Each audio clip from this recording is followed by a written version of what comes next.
dal leen ak jàmm yéen ñi di bàyyi xel ci info Actubuzz mu mel ni mbiru journaliste yi moo ngi wéy di continuer ba tey ginnaaw Pape Alé Niang Pape Ndiaye bu Walfadjri ak Thioro Mahou Mandela Babacar Touré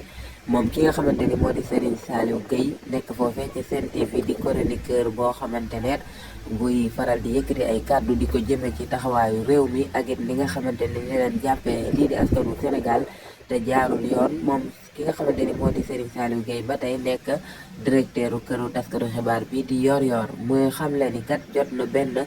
convocation boo xamante ni benn policier moom moo ko woo xamal ko kot ni que moom Serigne Saliou Gueye dañ ko convoqué foofee ca sûreté urbaine mu war fa wuy ji benn convocation boo xamante ne daal xañ na dina leen ko toppal ba xam mbir moomee fan lay mujjee mu nekk mel ni kon wéy bi nga xamante ni ñoo ngi koy wéy di ko teg li nga xamante ni moo di taskatu xibaar fii ci réewu Sénégal moo ngi continuer di wéy jafe-jafe yi nga xamante ni ñoo ngi ci nekk ñu bari posé question nag ndax état bu Sénégal dafay bañ maanaam bëgg a tëj gémmeñu ñi nga xamante ni ñooy taskatu xibaar yi ba yi nga xamante ni yu war a génn la ngir ñu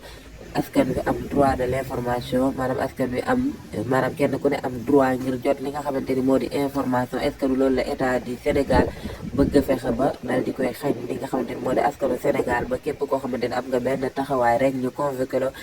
wala ñu menacé la ba loolee waral na sax am na média yu bari fii ci réewu Sénégal ñemeetul di am accès ci yenn information yi rawatina bu fekkee réew mi war naa yëngu ngir rek ragal ay menaces yoo xamante ni day jóge ci état bi kon moom ki nga xamante ni moo di Serigne Saliou Gueye mooy xam ne ni jot na benn convocation foofee ci sûreté urbaine